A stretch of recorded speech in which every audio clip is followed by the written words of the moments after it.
আজ আমরা দেখতে চলেছি 2016 সালে রিলিজ হওয়া একটি অসাধারণ মুভি, যার নাম হলো 3%। এটি মূলত একটি সায়েন্স ফিকশন সার্ভাইভাল মুভি, যেখানে এমন একটি ভবিষ্যৎ পৃথিবীকে দেখানো হয়েছে যে পৃথিবীতে প্রায় সমস্ত মানুষই ছিল খুবই গরিব। তারা অনেক কষ্ট করে খেয়ে না খেয়ে তাদের জীবন পার করত। তবে এই পৃথিবীতে প্রত্যেকটি মানুষই জীবনে একবার ধনী হওয়ার সুযোগ পায়, যেটার জন্য তাদেরকে নিজেদের জীবন বাজি রেখে বিভিন্ন কঠিন কঠিন টাস্ক কমপ্লিট করতে হয়। তবে এই পুরো বিষয়টি এতটাই কঠিন ছিল যে মাত্র 3% মানুষই সেখানে টিকে থাকতে পারে, কারণ সেখানে সার্ভাইভ করা মোটেও কোনো সহজ কথা ছিল না। আমরা তো অনেক ধরনের সার্ভাইভাল মুভির গল্প দেখেছি, কিন্তু আজকের এই গল্পটি শুরু থেকে শেষ পর্যন্ত অনেক বেশি ইন্টারেস্টিং। তাহলে চলুন ঘুরে আসা যাক ভবিষ্যতের এক অদ্ভুত পৃথিবীর গল্প থেকে। তো গল্পটি শুরু হয় ভবিষ্যৎ পৃথিবীতে, যেখানে পৃথিবীকে দুটো ভাগে ভাগ করা হয়েছে, যার মধ্যে একটি ভাগের নাম ছিল অবসর। অবসর ছিল মানুষের জন্য এক আলাদা দুনিয়া, কারণ প্রায় প্রত্যেকটি মানুষেরই স্বপ্ন ছিল অবসরে থাকা, কারণ অবসরে মানুষের প্রয়োজনীয় সমস্ত কিছু ছিল। সেখানে মানুষ চাইলে নিজের ইচ্ছে মতোই চলতে পারে, তারা যা খুশি তাই করতে পারে। অন্যদিকে আরেকটি ভাগের নাম ছিল স্লাম এরিয়া। তবে অবসরের বাহিরের দুনিয়ায় যারা থাকে তারা খুবই কষ্টে তাদের জীবনযাপন করে, এমনকি বস্তির মতো ছোটখাটো জায়গাতে তারা কোনো মতে বসবাস করে। তাদের জীবনে কোনো ধরনের সুযোগ সুবিধাই ছিল না, এমনকি তারা 3 বেলা ঠিকমতো খাবার পর্যন্ত পেত না। ছেঁড়া জামা কাপড় পরে কোনো মতে তাদের জীবন চলত। তবে এই কষ্টের জীবন থেকে বের হওয়ার জন্য তাদেরকে একটি সুযোগ দেয়া হয়, যেখানে বিভিন্ন পরীক্ষার মাধ্যমে তারা অবসরের সদস্য হতে পারবে। তবে সেটার জন্য তাদেরকে প্রথমে 20 বছর বয়সী হতে হবে। কিন্তু অবসরে চান্স পাওয়ার জন্য তাদেরকে যেই পরীক্ষার মধ্য দিয়ে যেতে হয়, সেটার মাধ্যমে মাত্র 3% মানুষই অবসরে চান্স পায়। আর যারা অনেক চেষ্টার পরও কোনোভাবেই সিলেক্ট হতে পারে না, তারা আবারও তাদের স্লাম এরিয়াতে ফিরে আসে। তো এবার স্লাম এরিয়ার উদ্দেশ্যে বলা হয় যে অবসরের 104তম প্রসেসিং শুরু হতে যাচ্ছে, অর্থাৎ এখন পর্যন্ত অবসরে 103 বার সিলেকশন হয়েছে। তো এখানে আমরা মিশেল নামক একটি মেয়েকে দেখতে পাই। মিশেল এবার অবসরে পরীক্ষা দেওয়ার জন্য রেজিস্ট্রেশন করেছে। স্লাম এরিয়াতে যত মানুষের 20 বছর বয়স হয়েছে এবং যারা যারা রেজিস্ট্রেশন করেছে, তাদের সবাইকে এখন 20 মিনিটের মধ্যেই অবসরের অফিসে পৌঁছতে হবে। আর এখানে আমরা দেখতে পাই যে তাদের প্রত্যেকের কানের পেছনে একটি ডিভাইস লাগানো আছে। আসলে অবসরের রেজিস্ট্রেশন কমপ্লিট হওয়ার পর প্রত্যেকের কানে এই ধরনের ডিভাইস সেট করে দেওয়া হয়। এটি মূলত হচ্ছে অবসরে প্রবেশ করার একটি পাস। তো মিশেল এবং তার কয়েকজন বন্ধুরা মিলে খুবই আনন্দের সঙ্গে অনেকটা রাস্তা পাড়ি দিয়ে অবসরের অফিসে চলে যায়। এরপর স্লাম এরিয়ার সকলের সামনে সেখানকার চিফ আসে, আর চিফ এখানে সকলকে উদ্দেশ্য করে বলে যে এটাই তাদের জীবন পরিবর্তনের সবচাইতে বড় সুযোগ, তাই প্রত্যেকেই যেন নিজের ট্যালেন্ট এবং দক্ষতাকে কাজে লাগায়। এরপর সে এখানে সবাইকে এই বিষয়টি সম্পর্কেও নিশ্চিত করে দেয় যে তাদের কারো সঙ্গে কোনো ধরনের অন্যায় করা হবে না, প্রত্যেককে সমানভাবে সুযোগ দেয়া হবে। আর এভাবেই অবশেষে যোগ্য মানুষেরাই অবসরে আসতে পারবে। অন্যদিকে আজকে অবসরে নতুন একজন এমপ্লয়ি এসেছে, যার নাম হচ্ছে ইজাবেল। ইজাবেল জানায় যে তাকে হেড এখানে পাঠিয়েছে যাতে করে সে তার সমস্ত কাজের উপর নজর রাখতে পারে। কিন্তু চিফের এই বিষয়টি একদম পছন্দ ছিল না যে তার কাজের উপর কেউ দখলদারি করুক। কিন্তু ইজাবেলকে যেহেতু শহরের হেড পাঠিয়েছে, তাই সে চাইলেও কোনোভাবে হেডের সিদ্ধান্তের বাইরে যেতে পারবে না, ফলে সে চুপচাপ সবকিছু মেনে নেয়। অন্যদিকে ততক্ষণে স্লাম এরিয়ার মানুষদের সিলেকশন শুরু হয়ে গিয়েছে। তবে এই সিলেকশন প্রসেস মোটেও কোনো সহজ বিষয় ছিল না, বরং এখানকার প্রত্যেকটি টেস্টই অনেক বেশি কঠিন ছিল। তাই এখানে শুরুতেই অনেকেই বাদ পড়ে যায়, যার ফলে তাদেরকে আবারও স্লাম এরিয়াতেই ফিরে যেতে হয়। অন্যদিকে আমরা মিশেলকে দেখতে পাই, যেখানে তাকে তার লাইফ সম্পর্কে নানা ধরনের প্রশ্ন করা হচ্ছিল। মিশেল এখানে জানায় যে তার লুইস নামক একজন বয়ফ্রেন্ড ছিল, আর গত বছরই তার 20 বছর বয়স পূর্ণ হয়েছিল, তাই সে অবসরে চান্স পাওয়ার জন্য টেস্ট দিতে এসেছিল। তারপর থেকে সে আর কোনোদিনও ফিরে আসেনি, অর্থাৎ তার মানে সে হয়তো অবসরে চলে গিয়েছে। তবে যে লোকটি তার ইন্টারভিউ নিচ্ছিল, সে তখন এখানে মিশেলকে বলে, তুমি হয়তো ভাবছ লুইস অবসরে চলে গিয়েছে, কিন্তু এমনটা তো নাও হতে পারে সে টেস্ট চলাকালীন সময় মারা গিয়েছে। একথা শুনে মিশেল অনেকটাই ইমোশনাল হয়ে যাচ্ছিল। এরপর লোকটি এখানে জানতে চায় যে তার কাছে তার বয়ফ্রেন্ডের সবচাইতে প্রিয় জিনিস কোনটি। মিশেল বলে যে তার গলার এই লকেটটি। লোকটি তখন মিশেলকে তার লকেটটি দিয়ে দিতে বলে। যদিও এই কাজটি মিশেলের জন্য অনেক বেশি কঠিন ছিল, কিন্তু সে তখন তাকে লকেটটি দিয়ে দেয়, যার ফলে মিশেল প্রথম টেস্টেই পাশ হয়ে যায়। কারণ এটা ছিল একটি ইমোশনাল টেস্ট, যেখানে মানুষকে তাদের ইমোশনের বিরুদ্ধে গিয়ে কাজ করতে হয়। অন্যদিকে আমরা মার্কো নামক একটি ছেলেকে দেখতে পাই। মার্কো ছিল এমন একজন ছেলে যার পরিবারের প্রত্যেকটি মেম্বারই অবসরে চান্স পেয়েছে। তাই তার এখানে পুরোপুরি বিশ্বাস ছিল যে সেও অবসরের জন্য সিলেক্ট হয়ে যাবে, যার ফলে সে এখানে প্রত্যেকটি প্রশ্নের উত্তরই অনেক কনফিডেন্সের সঙ্গে দেয়। আর তার এতটা কনফিডেন্সের জন্যই সে প্রথম রাউন্ডে সিলেক্ট হয়ে যায়। এরপর আমরা অ্যালেক্স নামক একজন ছেলেকে দেখতে পাই। সে যে কোনো মূল্যেই হোক অবসরে যেতে চায়, তাই সে কোনো মতে এই রাউন্ডটি শেষ করতে চাইছিল, যার ফলে সে শুরু থেকেই অনবরত কথা বলেই চলেছে। আর তার অ্যাটিটিউডও ছিল অনেক বেশি, যেটা এখানকার এক্সামিনারের কাছে একদমই পছন্দ হয় না। তাই প্রথম রাউন্ডে এসে বাদ পড়ে যায়, যার ফলে অ্যালেক্স তখন তাদের সবাইকে গালাগাল দিতে থাকে এবং বলতে থাকে যে এখানকার সম্পূর্ণ সিস্টেমই খারাপ। এবার আমরা জোয়ানা নামক একটি মেয়েকে দেখতে পাই। সে ছিল সবচাইতে ব্রিলিয়ান্ট এবং ট্যালেন্টেড, এবং সে প্রয়োজনের বাইরে খুব একটা কথা বলতো না। আর তার এই গুণের কারণেই সে খুব সহজেই প্রথম রাউন্ডটি পার করে ফেলে। তো এভাবেই এক এক করে বেশ কয়েকজন মানুষ সিলেক্ট হয়ে যায়। আর তাদের ভেতর প্রত্যেকেই ফিজিক্যালি অনেক স্ট্রং ছিল, শুধুমাত্র ফার্নান্দো নামক একটি ছেলে ছাড়া, কারণ তার পায়ে সমস্যা থাকার কারণে সে হুইল চেয়ার ব্যবহার করত। কিন্তু তার মনোবল এবং সাহসিকতার কারণে সে প্রথম রাউন্ড পাশ করে ফেলে। অন্যদিকে অবসর ডিপার্টমেন্টে সবাই একটি খবর পায়, সেটা হলো রেভিলিয়াস গ্রুপের কোনো একজন সদস্য স্লাম এরিয়ার সদস্য সেজে ছদ্মবেশে অবসরে জয়েন করতে চায়। আর অবসরের সমস্ত খবরাখবর রেভিলিয়াসদের কাছে পৌঁছতে চায়। আর রেভিলিয়াস ছিল এমন একটি গ্রুপ যারা কিনা অবসরের পুরো দুনিয়াটিকেই নষ্ট করে দিতে চায়, কারণ রেভিলিয়াস গ্রুপের সবাই অবসরের বিরোধী ছিল। তো এবার কিছুক্ষণ পরেই দেখা যায় যে খুবই অল্প সময়ের মধ্যেই অবসরের লোকেরা সেই ব্যক্তিকে খুঁজে বের করে ফেলে যে কিনা রেভিলিয়াসদের সদস্য ছিল। আর তারা এখানে সেই ব্যক্তির উপর এত বেশি টর্চার করে যে মুহূর্তের মধ্যেই সে সবকিছু স্বীকার করে নেয়। এমনকি সে জানায় যে তাকে ছাড়াও এখানে আরও একজন সদস্য রয়েছে যে কিনা রেভিলিয়াস গ্রুপকে প্রতি মুহূর্তের খবর দিচ্ছে। অন্যদিকে আমরা রেভিলিয়াস গ্রুপকে দেখতে পাই যারা কিনা তাদের মিশনে সফল হওয়ার জন্য প্ল্যান করছিল। তারা আসলে পৃথিবী থেকে অবসরের তৈরি সেই দেয়ালটিকে ভাঙতে চাইছিল যেটা ধনী এবং গরিবদের মাঝে তারা তৈরি করেছে। তারা সবাই একটি বিষয়ে বিশ্বাস করে যে প্রত্যেকটি মানুষই সমান, প্রত্যেকেরই ভালোভাবে জীবনযাপন করার অধিকার রয়েছে। তাই ছোটখাটো অজুহাতে মানুষকে তাদের অধিকার না দেওয়াটা অন্যায়। অন্যদিকে সিলেক্ট হওয়া মানুষদেরকে দ্বিতীয় রাউন্ডের জন্য নিয়ে যাওয়া হয়, যেখানে তাদেরকে তাদের কানের পেছনের ডিভাইসটির মাধ্যমে স্ক্যান করা হবে, কারণ তারা দেখতে চাইছিল যে কেউ আবার নকল ডিভাইস লাগিয়ে এখানে এসেছে কিনা। তো যখন তারা সবাই স্ক্যানের জন্য লাইনে দাঁড়িয়েছিল, তখন জোয়ানা তার সামনে থাকা ছেলেটির একটি বিষয় লক্ষ্য করে। এই ছেলেটির নাম হচ্ছে রাফেল। জোয়ানা দেখতে পায় যে রাফেলের কানের মধ্যে কোনো ডিভাইস নেই, বরং অদ্ভুত ধরনের একটি দাগ রয়েছে। জোয়ানা এতে বুঝতে পারে যে রাফেল আসলে ধোঁকাবাজি করে এখানে এসেছে। কিন্তু এসব কিছুর পরও রাফেলের সুন্দরভাবে স্ক্যান হয়ে যায়, যেটা দেখে জোয়ানা বুঝতে পারছিল না যে এটা কিভাবে সম্ভব। তবে জোয়ানা এই বিষয়ে কাউকে কোনো কিছু বলে না। এবার স্ক্যান করা শেষ হলে তাদের সবাইকে অন্য আরেকটি রুমের মধ্যে নিয়ে আসা হয়, যেখানকার পুরো রুমটিতে ছোট ছোট কিছু টেবিল ছিল। আর এই টেবিলগুলোতে রাখা আছে অনেকগুলো ব্লকস, যেগুলোর মাধ্যমে তাদের সবাইকে নির্দিষ্ট একটি সময়ের মধ্যে প্রায় 9টি করে কিউব বানাতে হবে।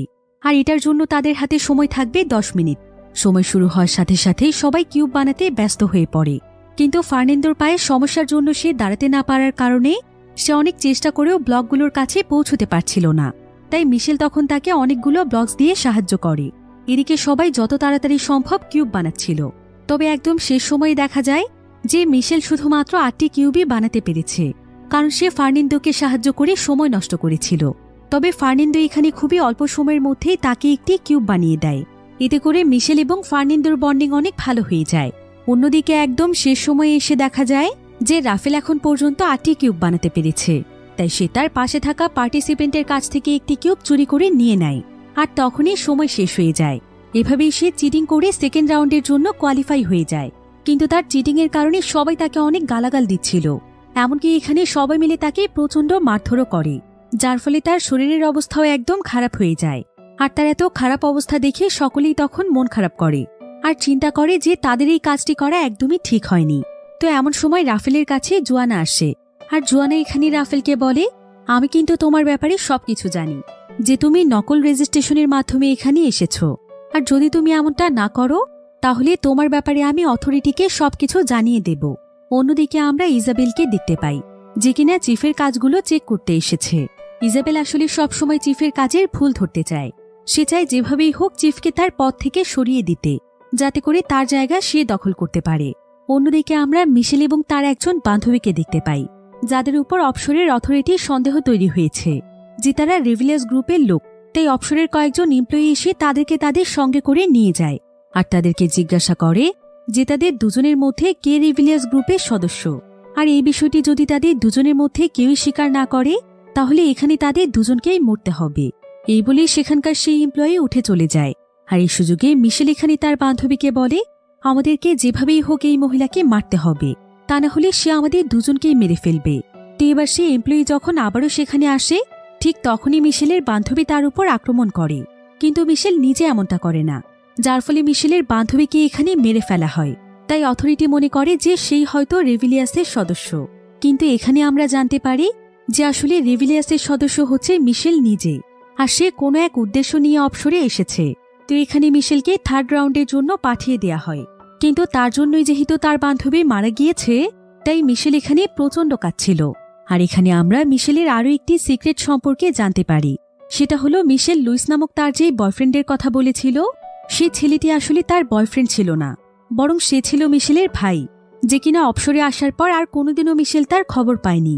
তাই মিশেল তার ভাইকে খুঁজতেই এখানে এসেছে। অন্যদিকে আমরা ফার্নান্দোকে দেখতে পাই। ফার্নান্দোর এখানে তার অতীত জীবনের কিছু কথা মনে পড়ছিল। আসলে ছোটবেলা থেকেই ফার্নান্দোর পায়ে অনেক সমস্যা ছিল, কিন্তু এর ফলে ফার্নান্দোকে কোনো রকমের কষ্ট করতে হয়নি, কারণ তার বাবা সবসময় তার পাশে থেকেছে, সবসময় তার খেয়াল রেখেছে। আর একদিন ফার্নান্দোর বাবা তাকে বলেছিল যে তার সঙ্গে যা কিছুই হয়ে যাক না কেন তার মনে সবসময় সাহস রাখতে হবে, আর তার সাহস এবং বুদ্ধি দিয়েই তাকে যেভাবেই হোক অবসরে যেতে হবে, কারণ অবসরে যেতে পারলেই তার অনেক ভালো চিকিৎসা হবে, সে আবারও হাঁটতে পারবে। এবার ফার্নান্দোকে তার ফিজিক্যাল টেস্টের জন্য নিয়ে যাওয়া হয়, যেখানে তার পায়ের মধ্যে এক ধরনের সুই ঢুকিয়ে দিলে দেখা যায় যেই প্রথমবার সে তার পায়ে কোনো ব্যথা অনুভব করছে। ডক্টর তখন ফার্নান্দোকে বলে যে যদি সে কোনো মতে অবসরে চান্স পেয়ে যায় তাহলে তার এই পায়ের চিকিৎসা সম্ভব। অন্যদিকে আমরা চিফকে দেখতে পাই। চিফ এখানে ইজাবেলকে বলে যে তার একটি গুরুত্বপূর্ণ কাজ আছে আর সে খুব দ্রুত ফিরে আসবে। এই বলেই চিফ যখন চলে যায় তখন ইজাবেল তার উপর নজর রাখছিল। ইজাবেল এখানে দেখতে পায় যে চিফ তার পোশাক চেঞ্জ করে ছদ্মবেশে স্লাম এরিয়াতে যাচ্ছে, আর চিফও এখানে বাহিরের ক্যামেরার গ্রিন লাইট দেখে বুঝতে পারে যে তার উপর কেউ নজর রাখছে, তাই সে সেখান থেকে দ্রুত ফিরে যায়। তবে ইজাবেল এখানে হাজার চেষ্টা করেও চিফের বিরুদ্ধে কোনো কিছুই জোগাড় করতে পারে না। অন্যদিকে পার্টিসিপেন্টসদেরকে একটি রুমের মধ্যে পাঠিয়ে দেয়া হয়, যেখানে তারা মোট 7 জন ছিল, আর এখানে তাদের সবাইকে 6টি কয়েন দেয়া হয়, আর তাদেরকে জানানো হয় যে তাদের মধ্যে যে কোনো একজনকে এলিমিনেট হতে হবে, আর তাদের হাতে 15 মিনিট সময় আছে, যেটার মাধ্যমে তারা ডিসকাস করবে যে তারা কাকে বাদ দিতে চায়। আর যাকে বাদ দেওয়া হবে সে কোনো কয়েনই পাবে না। তবে যদি তারা 15 মিনিটের মধ্যে কাউকে সিলেক্ট করতে না পারে তাহলে তারা 7 জনই এলিমিনেট হয়ে যাবে। তাই এবার তারা ডিসকাশনের জন্য কয়েনগুলো ফ্লোরে রাখে এবং ডিসাইড করতে থাকে যে তারা কাকে এলিমিনেট করতে চায়। অনেক সময় পার হয়ে যাওয়ার পরও যখন তারা কাউকেই সিলেক্ট করতে পারছিল না তখন রাফেল সবাইকে বলে ভোট করার জন্য। তাই মিশেল বলে তাদের উচিত জোয়ানাকে ভোট করা, কারণ জোয়ানা তাদের সবার মধ্যে সবচাইতে চালাক, তাই তার জন্য তারা বাদ পড়ে যেতে পারে। তবে মিশেলের ভয় ছিল যে জোয়ানা তার ব্যাপারে জানতে পারবে যে সে রেভিলিয়াসের সদস্য, কিন্তু জোয়ানা যেহেতু রাফেলের ব্যাপারে জানত তাই রাফেল এখানে জোয়ানার পক্ষ নেয় আর বলে যে তাদের উচিত ফার্নান্দোকে বের করা, কারণ ফার্নান্দোর অবসরে থাকার কোনো যোগ্যতাই নেই। এতে করে তাদের সবার মধ্যেই যেন বিশৃঙ্খলা শুরু হচ্ছিল। কিন্তু এমন সময় সেখানকার একজন মেয়ে বলে যে তাদেরকে এখন সিলেকশন প্রসেস স্কার্ফের মাধ্যমে করতে হবে। সে স্কার্ফটিকে 7টি টুকরোতে বিভক্ত করবে আর প্রত্যেকেই একটি করে টুকরো নেবে। এর ভেতর যার স্কার্ফের টুকরোটি সবচাইতে ছোট হবে তাকে স্বেচ্ছায় এখান থেকে চলে যেতে হবে। এবার স্কার্ফের মাধ্যমে ভোট করলে দেখা যায় যে জোয়ানার কাছে সবচাইতে ছোট অংশটি পড়েছে, তাই জোয়ানাকে এলিমিনেট হতে হবে। কিন্তু যখন তাদেরকে নেক্সট রাউন্ডে পাঠানোর প্রসেস শুরু হয় তখন দেখা যায় যে জোয়ানা আগেই ব্যাগ থেকে একটি কয়েন চুরি করে ফেলেছিল, তাই সেও এখানে বাকিদের সঙ্গে চিটিং করে এই রাউন্ড জিতে যায়, আর তার জন্য একজন বিনা কারণে বাদ পড়ে যায়।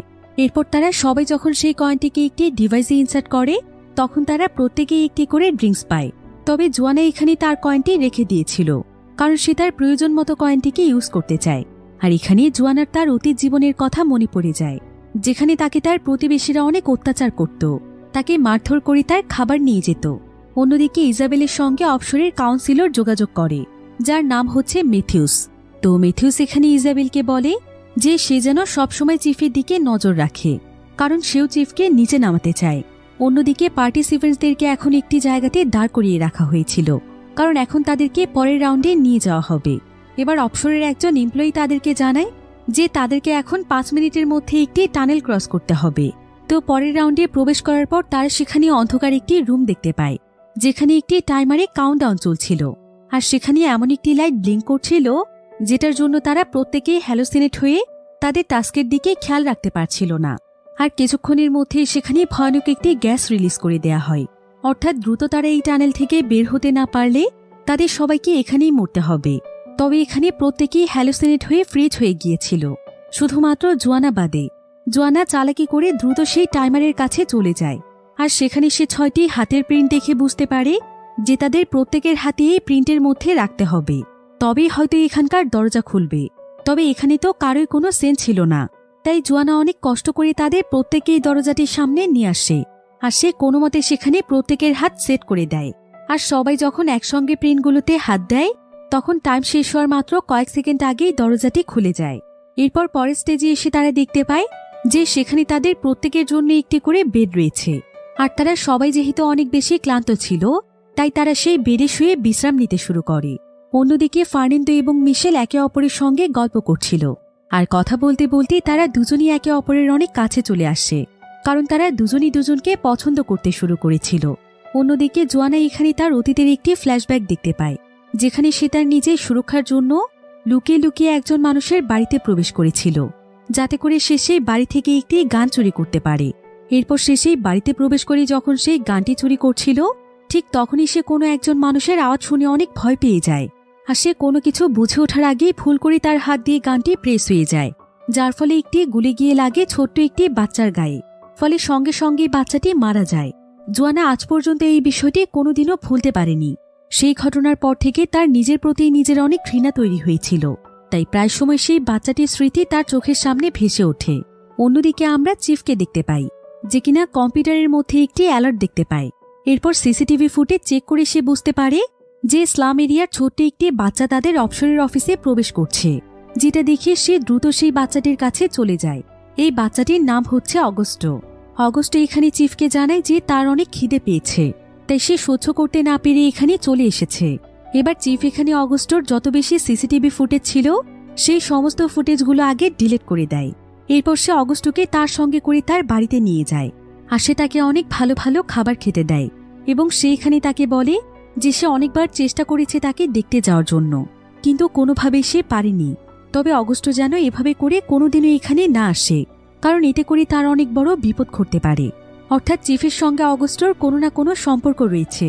চিফ এখানে অগস্টোকে অনেক দামি একটি চশমা উপহার দেয় এবং তাকে খেলার জন্য কিছু ব্লকসও দেয়। তবে এমন সময় সেখানে ইজাবেল চলে আসলে চিফ কোনো মতে অগস্টোকে লুকিয়ে ফেলে। ইজাবেল তখন চিফকে বলে তার কাছে মনে হচ্ছে অপসরে কেউ প্রবেশ করেছে, কিন্তু সে কাউকেই দেখতে পাচ্ছে না। ইজাবেল এখানে তাকে নানা ধরনের প্রশ্ন করে ফাঁসাতে চাইছিল, কিন্তু চিফ এখানে প্রত্যেকটি প্রশ্নেরই সঠিক উত্তর দেয়। এরপর ইজাবেল সেখান থেকে চলে গেলে চিফ নিজে অগস্টোকে অপসর থেকে বের করে দেয় এবং তাকে স্লাম এরিয়াতে পৌঁছে দেয়। অন্যদিকে আমরা জোয়ানাকে দেখতে পাই। জোয়ানা একজন মহিলার কাছে ফেক রেজিস্ট্রেশনের জন্য গিয়েছিল, আর সেই মহিলাটি তখন তাকে সার্জারি করে একটি ফেক রেজিস্ট্রেশন ডিভাইস লাগিয়ে দেয়।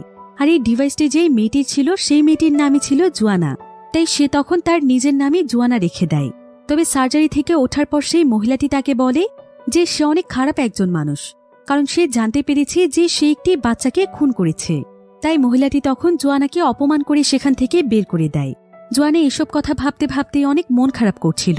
আর এমন সময় তার কাছে রাফেল আসলে জোয়ানা রাফেলকে সবকিছু খুলে বলে, আর বলে যে সে আসলে অনেক খারাপ একজন মানুষ। কিন্তু রাফেল তাকে সান্ত্বনা দেয় এবং বলে যে এতে তার কোনো ভুলই ছিল না, এটা শুধুমাত্র একটি দুর্ঘটনা। এভাবেই আস্তে আস্তে রাফেল এবং তার মধ্যে সম্পর্ক ভালো হচ্ছিল। এবার পরের দিন সকালে জোয়ানা এবং ফার্নান্দো সমস্ত কিছু ঘুরে ঘুরে দেখছিল, আর তারা এর পরের রাউন্ডে যাওয়ার চেষ্টা করছিল। যে তারা যেই দরজা দিয়ে এখানকার ভেতরে এসেছে সেই দরজাটিও এখন বন্ধ ছিল। এমনকি আশেপাশেও এমন কোনো রাস্তা ছিল না যেটার মাধ্যমে তারা এখান থেকে বের হতে পারবে। অর্থাৎ তারা সবাই এই জায়গার ভেতর আটকা পড়েছে। ফার্নান্দো তখন সবাইকে এই বিষয়টি জানালে তারা সবাই মিলে তখন একসঙ্গে এখান থেকে বের হওয়ার রাস্তা খুঁজছিল, কিন্তু আশেপাশে কোনো দরজা এমনকি কোনো মানুষও ছিল না। সেই সাথে তাদের খাওয়ার মতো কোনো কিছু ছিল না। এতে সবাই অনেকটাই ভয় পেয়ে যায়। রাফেল এখানে বেশ কয়েকটি স্ট্যান্ড টানার পরও কোথাও কোনো কিছুই হয় না। তবে অন্যদিকে মার্কো সেখানে একটি প্যানেল দেখতে পায় যেখানে বিভিন্ন সংখ্যা উঠছিল। আর মার্কোর এখানে যখন সেই 6টি স্ট্যান্ডের কথা মনে পড়ে যায় তখন সে বুঝতে পারে যে তাদেরকে আসলে কি করতে হবে। সে তখন সবাইকে ডেকে জানায় যে তাদেরকে এই 6টি সারির নাম্বারগুলো মনে রাখতে হবে, আর এই নাম্বারের সঙ্গে ম্যাচ করেই তাদেরকে স্ট্যান্ডগুলো টানতে হবে। যেহেতু নাম্বারগুলো খুবই কম সময়ের মধ্যে তাদেরকে শো করানো হচ্ছে, তাই নাম্বারগুলো তাদেরকে অবশ্যই মনে রাখতে হবে। আর প্যানেলের নাম্বার চেঞ্জ হওয়ার আগেই তাদেরকে প্রত্যেকটি টাস্ক কমপ্লিট করতে হবে। তো এখন প্যানেলের 6টি সারিতে যেই নাম্বারটি ছিল তারা 6 জন ঠিক সেভাবেই নাম্বারগুলোকে মনে করে নেয়, আর সঙ্গে সঙ্গেই তারা প্রত্যেকেই নিজের স্ট্যান্ডগুলোকে ততবার ধাক্কা দেয় যত নাম্বার প্যানেলের 6টি সারিতে লেখা ছিল। তো যখন তারা সবাই মিলে এই কাজটি করে তখন সেখানে একটি ডিভাইস অ্যাক্টিভেট হয়ে যায় এবং তাদেরকে খাওয়ার জন্য কিছু জিনিস দেয়া হয়। তবে কিছুক্ষণ পরেই তারা বুঝতে পারে যে তাদেরকে যতটুকু খাবার দেয়া হয়েছে সেগুলো শুধুমাত্র একজন মানুষের জন্য। তাই খাবার নিয়ে এখানে তাদের মধ্যে ঝগড়া হতে যাচ্ছিল। কিন্তু মিশেল এখানে তাদের সবাইকে বলে যে তাদের মধ্যে আগাটা নামের যেই মেয়েটি রয়েছে সে অনেক ক্ষুধার্ত এবং সে সবার চাইতে অনেক বেশি অসুস্থ, তাই তাদের উচিত খাবারটুকু তাকে খেতে দেয়া। মিশেলের এই সিদ্ধান্ত সবাই মেনে নেয়। অন্যদিকে আমরা ইজাবেলকে দেখতে পাই। ইজাবেল এখানে কোনো মতে চিফের একটি ফিঙ্গারপ্রিন্ট বের করে ফেলে। সে হয়তো তাকে নিয়ে অন্য কোনো প্ল্যান করছে। এদিকে পার্টিসিপেন্টরা এই প্যানেলের গেমটি বুঝতে পেরেছিল, তাই তারা সবাই মিলে প্রত্যেকবার সেখানকার ডিভাইস অ্যাক্টিভেট করছিল। ফলে তাদের আর খাবারের কোনো অভাবই হচ্ছিল না। তারা এইভাবে প্রচুর পরিমাণে খাবার পাচ্ছিল।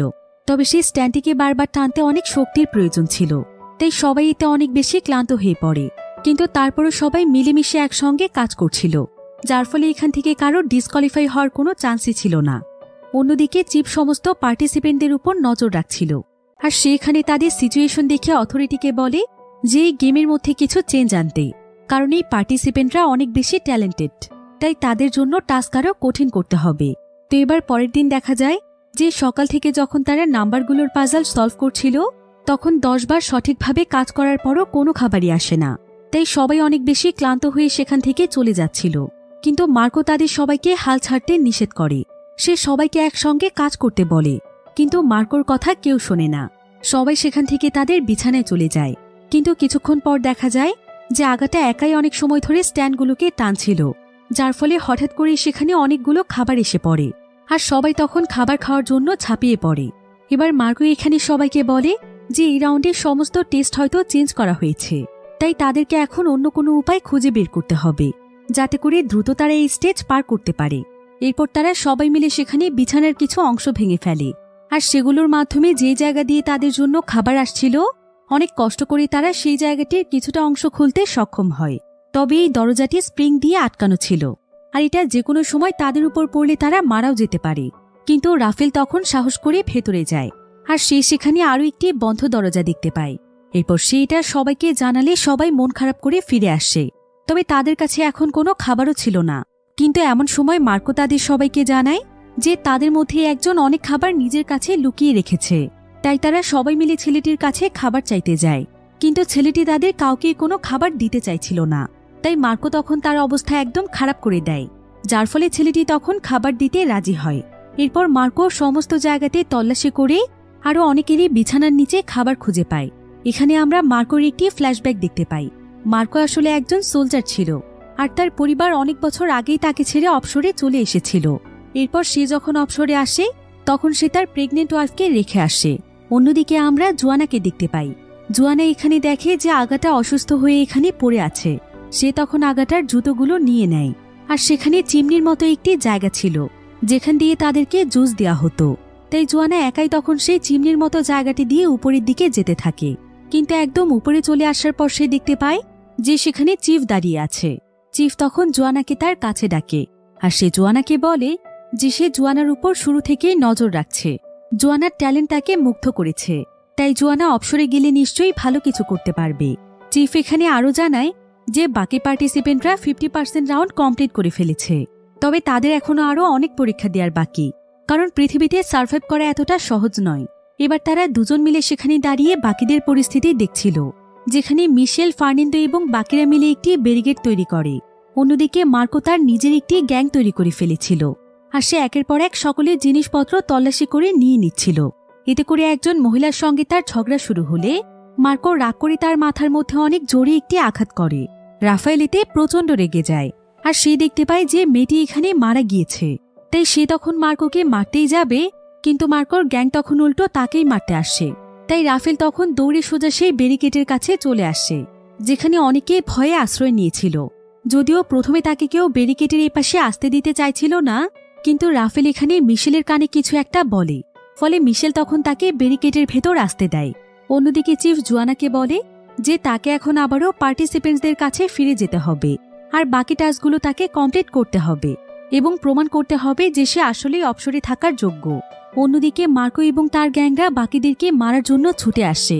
আসলে মার্কো এবং তার গ্যাং চাইছিল যে তাদের ভেতর থেকে অনেক মানুষকে কমিয়ে দিতে, যাতে করে তাদের অবসরে সিলেকশনের চান্স বেড়ে যায়, কারণ মাত্র 3% মানুষকে সেখানে নেওয়া হবে। এদিকে জোয়ানা বাকি টাস্ক কমপ্লিট করার জন্য ছুটে আসে, আর সেখানে যাওয়ার আগে সে তার হাতে একটি রড নিয়ে নেয়। এদিকে সকলের মধ্যে প্রচুর পরিমাণে ফাইট শুরু হয়ে যায়, অনেকেই এতে আঘাত পেয়ে আহত হয়ে যায়। আর ঠিক তখনই সেখানে জোয়ানা এসে সবাইকে চিৎকার করে থামতে বলে এবং বলে যে তাদের সবাইকে একসঙ্গে মিলে খেলতে হবে, তবেই তারা টাস্কগুলো কমপ্লিট করতে পারবে। তা না হলে এভাবে চলতে থাকলে তাদের সবাইকেই মরতে হবে, যার ফলে তারা সবাই থেমে যায়। আর কিছুক্ষণ পরেই সেখানে একটি অ্যালার্ম বেজে ওঠে, যার ফলে দেখা যায় যে সেখানকার দুপাশে দুটো বড় দরজা খুলে যায়। ফলে সবাই তখন সেই দরজা দিয়ে পরের রাউন্ডে চলে আসে। শুধুমাত্র সেখানে আগাটা মারা গিয়ে পড়েছিল, আর মারামারির ফলে মার্কোর অবস্থাও এতটাই খারাপ ছিল যে তার দাঁড়ানোর মতো কোনো শক্তি ছিল না।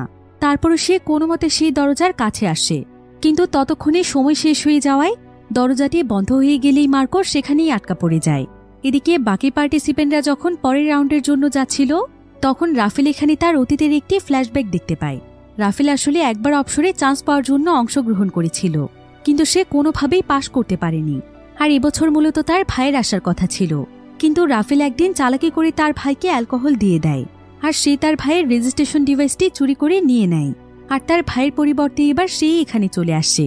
অন্যদিকে চিফের কাছে ইজাবেল আসে, আর ইজাবেল এখানে চিফকে অগস্টের একটি ছবি দেখায় এবং সে এখানে তাকে বলে যে সে তার ফিঙ্গারপ্রিন্ট কালেক্ট করে তার সম্পর্কে সবকিছু জেনেছে, কিন্তু এখনও সে কাউন্সিলরকে কোনো কিছু জানায়নি। তার কাছে এখন দুটো অপশন আছে, এক হচ্ছে এবছর কাজ করেই তার নিজে থেকে রিজাইন দিয়ে দেয়া, না হলে তার মৃত্যুর আগ পর্যন্ত রিকভারি সেন্টারে থাকা, যেখানে তার পরিণতি তার ওয়াইফের মতো হবে।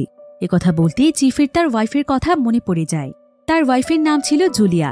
জুলিয়াও পার্টিসিপেন্টদের মতো পরীক্ষা দিয়ে অবসরে সিলেক্ট হয়েছিল, এমনকি পরবর্তীতে সে এখানে অনেক ভালো পদের একটি চাকরিও পেয়েছিল, যেখানে সে স্লাম এরিয়ার মানুষদের ইন্টারভিউ নিত।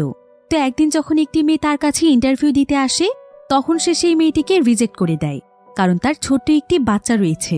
তবে এটা অবসরের কোনো নিয়ম ছিল না যে বাচ্চা থাকলে এখানে কেউ অংশগ্রহণ করতে পারবে না, কিন্তু তারপরও জুলিয়া এই কাজটি করে সকলের কাছে বিষয়টি লুকিয়ে রাখে।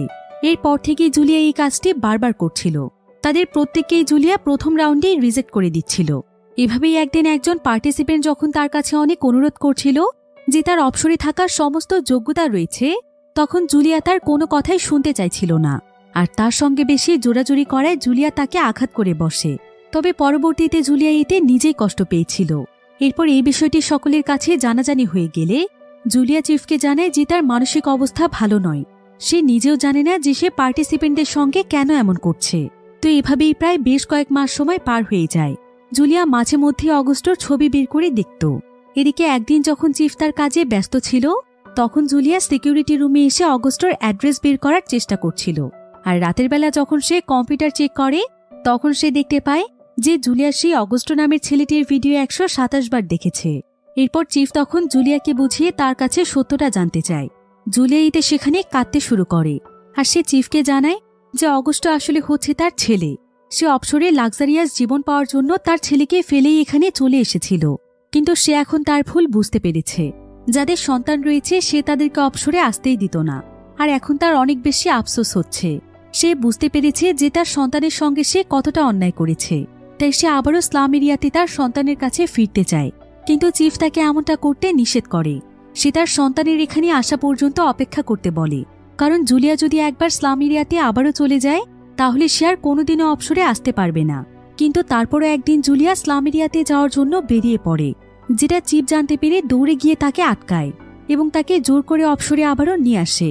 আর সে তাকে বোঝায় যে তার মানসিক পরিস্থিতি ভালো নয়, তাই তার রিকভারি সেন্টারে গিয়ে রিকভার হয়ে আসা উচিত। জুলিয়া এতে রাজি হয়। এরপর তাকে পাঠিয়ে দেওয়া হয় অবসরের রিকভারি সেন্টারে। কিন্তু কিছুদিন পর জুলিয়া তার ছেলে অগস্টোর ছবি দেখতে দেখতে ছবিটিকে বিছানায় রেখে দেয়। জুলিয়া আসলে তার ছেলের প্রতি হওয়া অন্যায় সহ্য করতে পারছিল না।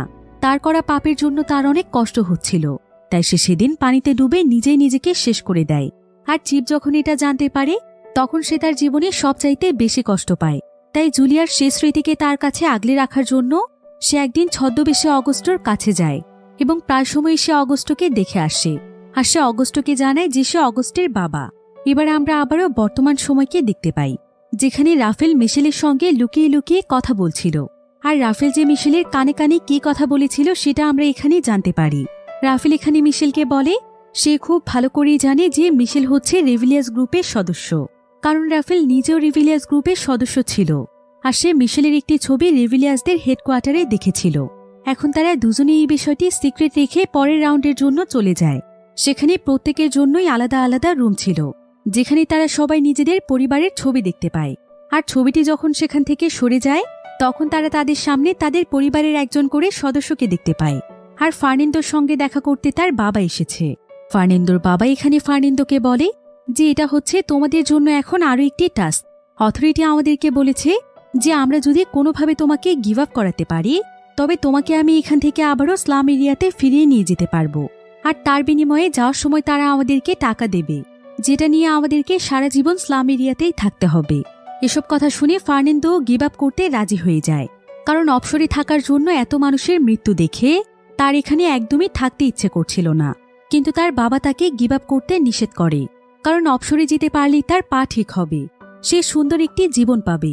কিন্তু তারপরও ফার্নান্দো যখন শুনতে চাইছিল না তখন তার বাবা তাকে কষ্ট দিয়ে কথা বলে। সে বলে যে ছোটবেলা থেকেই সে তার উপর বোঝা হয়ে আছে, আর বাকি জীবনটাও সে আর এই বোঝা টেনে বেড়াতে পারবে না। তারও একটা জীবন আছে, তারও স্বাধীনভাবে বাঁচতে ইচ্ছে করে। এসব কথা শুনে ফার্নান্দো আর কিছুই বলে না। তার কাছে এখানে থাকা ছাড়া আর কোনো অপশনই ছিল না। অন্যদিকে আমরা জোয়ানাকে দেখতে পাই। জোয়ানা ছিল এতিম, কিন্তু তারপরও একজন ব্যক্তি তার বাবা সেজে তাকে দেখতে এসেছে। সেই ব্যক্তি তখন জোয়ানাকে বলে যে সে তার সঙ্গে দেখা করতে এসেছে এই টাকাগুলোর জন্য, আর সে জোয়ানার ফেক রেজিস্ট্রেশনের কথা জানে। তাই জোয়ানা যদি এখানে গিভ আপ না করে তাহলে সে অথরিটিকে জানিয়ে দেবে যে সে একজন ফ্রড, এতে করে তার মৃত্যুদণ্ডও হতে পারে। জোয়ানা এতে বাধ্য হয়ে তার কথায় প্রথমে রাজি হয়, কিন্তু কিছুক্ষণ পরে সে তার মাথায় একটি বাড়ি দিয়ে সেখান থেকে পালানোর চেষ্টা করে, তবে সেখানকার দরজা বন্ধ ছিল। এরপর সেই লোকটি তখন জোয়ানাকে মাটির সঙ্গে চেপে ধরে তার কাছে জানতে চায় যে সে ফেক রেজিস্ট্রেশন করে কেন এখানে এসেছে।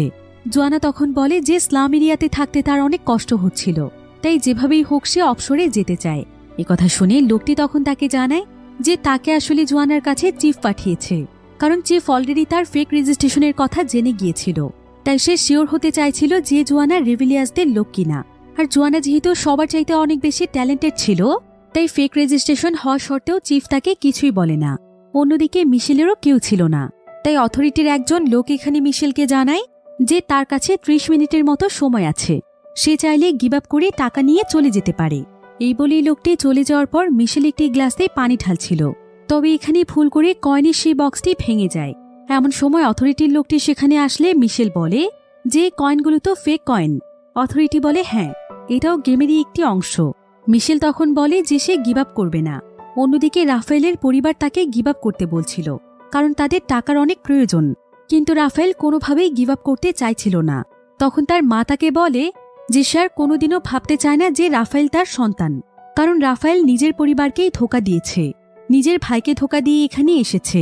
এমনকি যখন তার পরিবারের অনেক টাকার প্রয়োজন তখনও সে তার পরিবারের জন্য কিছুই করছে না।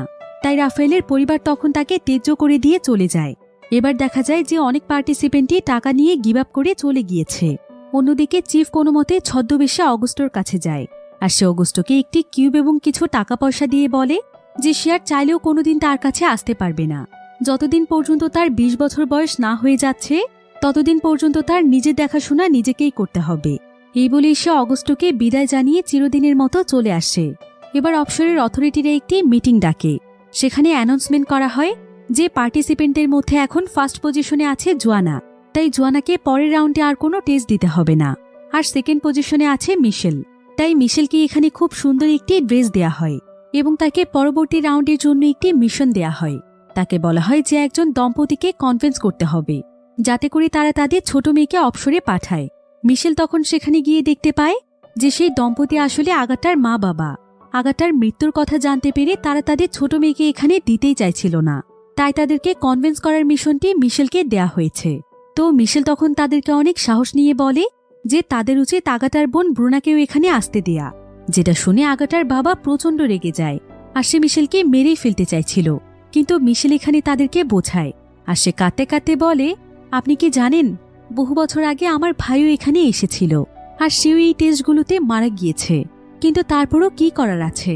স্লাম এরিয়াতে বসে থাকলেই বা আমরা কি করতে পারবো? সেখানে কি আমাদের জীবনের কোনো মূল্য আছে? হয়তো আমার ভাই অবসরে আসার যোগ্যই ছিল না, তাই তাকে এভাবে মরতে হয়েছে। যদিও তার জন্য এখনো আমার অনেক কষ্ট হয়, কিন্তু তারপর আমি অবসরে চান্স পাওয়ার জন্য এসেছি, কারণ স্লাম এরিয়াতে থাকলে ধুকে ধুকে আমাকে এমনিতেই মরতে হতো। আর যদি এখন আমি কোনোভাবে চান্স পেয়ে যাই তাহলে আমার পুরো জীবনটাই বদলে যাবে। আগাটা মারা গিয়েছে কারণ সে অবসরে আসার যোগ্য ছিল না, তবে তাই বলে তো এমন নয় যে ব্রুনাও মারা যাবে। এমনও তো হতে পারে যে ব্রুনা অবসরে চান্স পেয়ে গিয়েছে।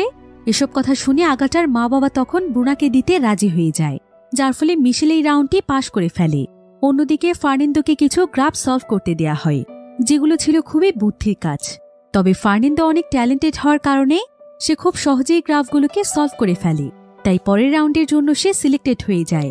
অন্যদিকে রাফেলকে একটি টাস্ক দেয়া হয়, সেটা হলো সন্ধে 6টার মধ্যে তাকে একসঙ্গে দুপাশের ওয়ালের বাটন প্রেস করতে হবে। এতে করে যখনই সেখানে একটি পিকচার দেখা যাবে তখনই তার এই টাস্কটি কমপ্লিট হয়ে যাবে। এর জন্য তাকে প্রথমে একজনকে কনভিন্স করতে হবে তাকে হেল্প করার জন্য। রাফেল তখন দৌড়ে জোয়ানার কাছে যায়। জোয়ানা তাকে হেল্প করতে রাজি হয়, তবে এর বিনিময়ে রাফেল কেন ফেক রেজিস্ট্রেশন করেছে সেটা সে জানতে চায়, কিন্তু রাফেল সেটা কোনোভাবেই বলবে না। তাই রাফেল তখন ফার্নিন্দোর কাছে চলে যায় আর সে ফার্নিন্দোকে বলে যে সে এবং মিশেল একই গ্রুপেরই সদস্য, তাই যদি সে এই রাউন্ডটি পাশ করতে না পারে তাহলে মিশেল সামনে বিপদে পড়তে পারে। তো মিশেলের কথা শুনে ফার্নিন্দো রাজি হয়ে যায়। এরপর তারা দুজন মিলে দুই প্রান্ত থেকে বাটন প্রেস করলে সঙ্গে সঙ্গে দেয়ালে একটি পিকচার দেখা যায় আর রাফেলও এই রাউন্ডটি পাশ করে ফেলে।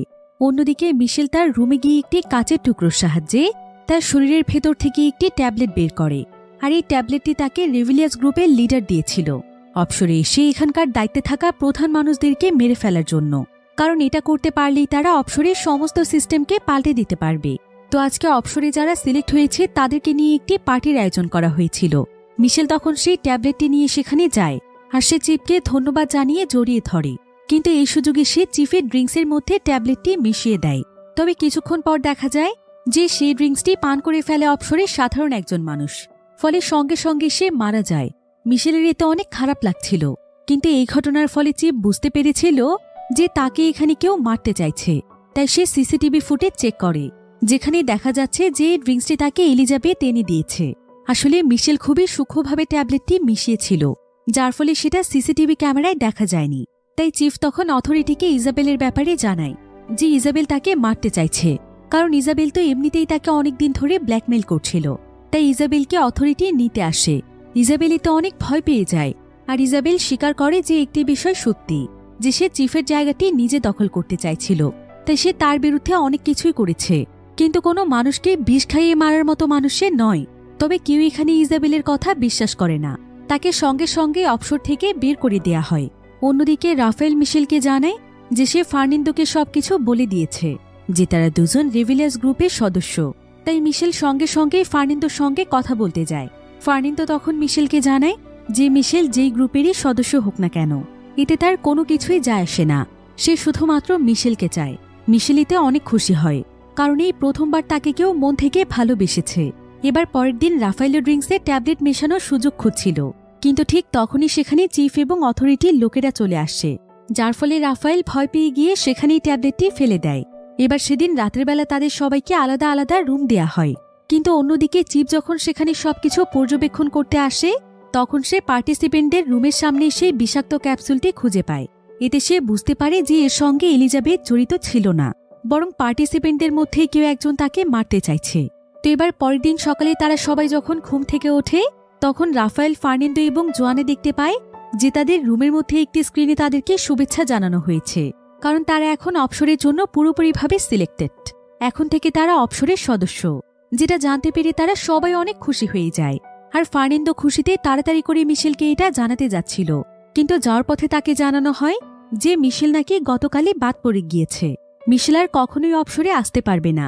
এটা শুনে ফার্নান্দো খুবই কষ্ট পায়, আর সে সঙ্গে সঙ্গে জানিয়ে দেয় যে সে এখানেই গিভ আপ করতে চায়। সে কোনোভাবেই মিশেলকে ছাড়া এখানে থাকবে না। তাই ফার্নান্দো সঙ্গে সঙ্গে অবসর থেকে বের হয়ে যায়। কিন্তু এমন সময় তার কাছে অথরিটির একজন এমপ্লয়ি এসে বলে যে এটা তার জন্য একটি টেস্ট ছিল, যে সে সবকিছু ত্যাগ করে অবসরকে বড় রাখতে পারবে কিনা, অবসরের জন্য সবকিছু করতে প্রস্তুত থাকবে কিনা, কারণ এটাও অবসরের সদস্যর জন্য অনেক বড় একটি গুণ। কিন্তু ফার্নান্দো ফেল হয়ে গিয়েছে, তাই সে আর কোনোদিনও অবসরে আসতে পারবে না। ফার্নান্দো এতে বুঝতে পারে যে মিশেল আসলে সেখানেই রয়েছে, তাই সে চিৎকার করে মিশেলের কাছে যেতে চাইছিল, কিন্তু তখন তার জন্য অবসরের দরজা সারা জীবনের জন্য বন্ধ করে দেয়া হয়। অন্যদিকে দেখা যায় চিফ এবং তার গার্ডরা মিলে মিশেলকে শাস্তি দিচ্ছিল, কারণ চিফ জানতে পেরেছে যে মিশেলই তার ড্রিঙ্কসে বিষ মিশিয়েছিল। এরপর চিফ সমস্ত গার্ডদেরকে সেখান থেকে চলে যেতে বলে, আর সে এখানে মিশেলের কাছে জানতে চায় যে সে কেন তাকে মারতে চাইছিল। মিশেল তখন তাকে জানায় যে সে তার উপর প্রতিশোধ নিতে চাইছিল, কারণ সে এবং তার অথরিটি মিলে এই অদ্ভুত নিয়মকানুনগুলো তৈরি করেছে, যার ফলে তার ভাইকেও মরতে হয়েছে। তার ভাইয়ের মৃত্যুর জন্য সে দায়ী, তাই সে প্রতিশোধ নেওয়ার জন্যই তাকে মারতে চেয়েছে। কিন্তু এমন সময় চিফ সেখানে একটি ভিডিও চালু করে, যেখানে দেখা যায় যে মিশেলের ভাই লুইস আসলে মারা যায়নি, বরং সে তখনই অবসরের জন্য সিলেক্ট হয়ে গিয়েছিল, আর সে এখন অবসরে অনেক সুন্দরভাবে জীবন কাটাচ্ছে। এরপর চিফ এখানে মিশেলকে বলে, তোমার ব্যাপারে আমি সমস্ত তথ্যই বের করেছি, আর আমি এটাও জানি যে তুমি রেভিলিয়াস গ্রুপের সদস্য। তবে তারপরে আমি তোমার কোনো ক্ষতি করব না, আমি শুধু তোমাকে সত্যটা জানাতে চাই। রেভিলিয়াস গ্রুপ আসলে তোমাদের মতো সহজ সরল মানুষদেরকে বোকা বানাচ্ছে। তাদের উদ্দেশ্য অবসরকে শেষ করে দেওয়া নয়, বরং অবসরকে নিজেদের স্বার্থের জন্য ব্যবহার করা। আমরা অবসর তৈরি করেছি নতুন এক পৃথিবী গড়ার জন্য, যেখানে মানুষ তার যোগ্যতা দিয়ে নিজেকে সবচাইতে উঁচু পর্যায়ে নিয়ে আসতে পারবে। এটা বলতে পারো জীবনেরই একটি অংশ। বহু বছর আগে পৃথিবী যখন সাধারণ ছিল, তখন মানুষ কিন্তু উঁচু পর্যায়ে পৌঁছানোর জন্য অনেক কষ্ট করত, অনেককে তো সারা জীবন কষ্ট করতে হতো। আমাদের অবসরও তেমনই একটি প্রসেস, যেখানে যোগ্য মানুষেরাই চান্স পায়, আর তাদেরকে নিয়েই আমরা একটি সুন্দর পৃথিবী গড়ে তুলতে চাই, যেটার মাধ্যমে আমাদের ভবিষ্যৎ প্রজন্ম অনেক সুন্দর একটি পৃথিবী পাবে। রেভিলিয়াসরা তোমার ব্যাপারে আমাদেরকে যতটা খারাপ বলেছে, আমি এবং অবসরের অথরিটি ততটাও খারাপ নই। আমাদের উদ্দেশ্য সুন্দর একটা পৃথিবী গড়া, এর বাইরে কিছুই নয়। এরপর চিফ এখানে মিশেলের জন্য অবসরের সমস্ত ভিডিও চালু করে দেয়, আর সে সোজা চলে যায় অবসরের ভেতরে। আর যারা যারা অবসরের জন্য সিলেক্ট হয়েছে, চিফ তাদের সবাইকে বলে যে এখানে থাকতে হলে তাদের সবাইকে একটি ভ্যাকসিন নিতে হবে, যেটা একবার নিলে তারা আর কখনোই মা বাবা হতে পারবে না, কারণ তারা শুধুমাত্র এখানে টেস্ট পাশ করা মানুষদেরকেই রাখবে। শুধুমাত্র জন্মগ্রহণ করলেই অবসরের সদস্য হওয়া যাবে না।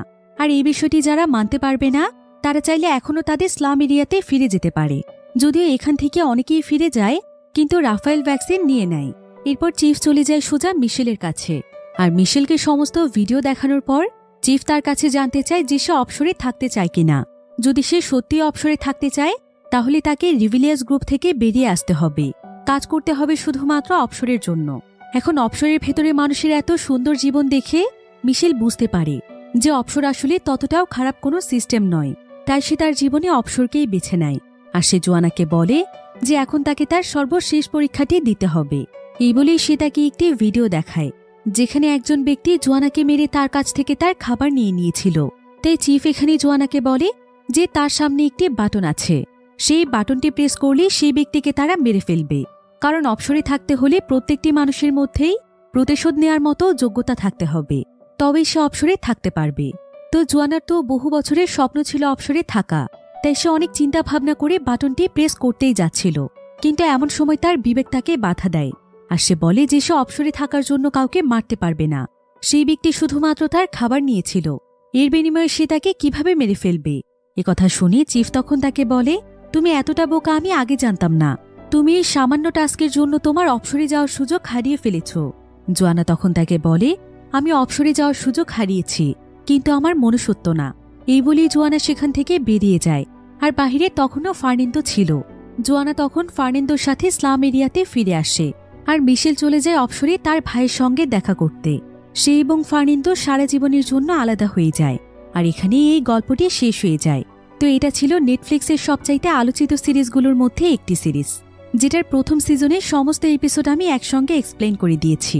আর এই সিরিজের দ্বিতীয় সিজন হয়তো খুব শীঘ্রই আসতে চলেছে। তবে প্রথম সিজনের গল্পটি আপনাদের কাছে কেমন লেগেছে? যদি ভালো লেগে থাকে তাহলে আমাকে কমেন্ট করে জানাতে পারেন, এবং দ্বিতীয় সিজনের গল্পটিও দেখতে চান কিনা সেটাও জানাতে পারেন। তো আজকের ভিডিও এই পর্যন্তই। দেখা হচ্ছে পরবর্তী নতুন কোনো ভিডিওতে। সে পর্যন্ত সবাই ভালো থাকুন, সুস্থ থাকুন। আল্লাহ হাফিজ।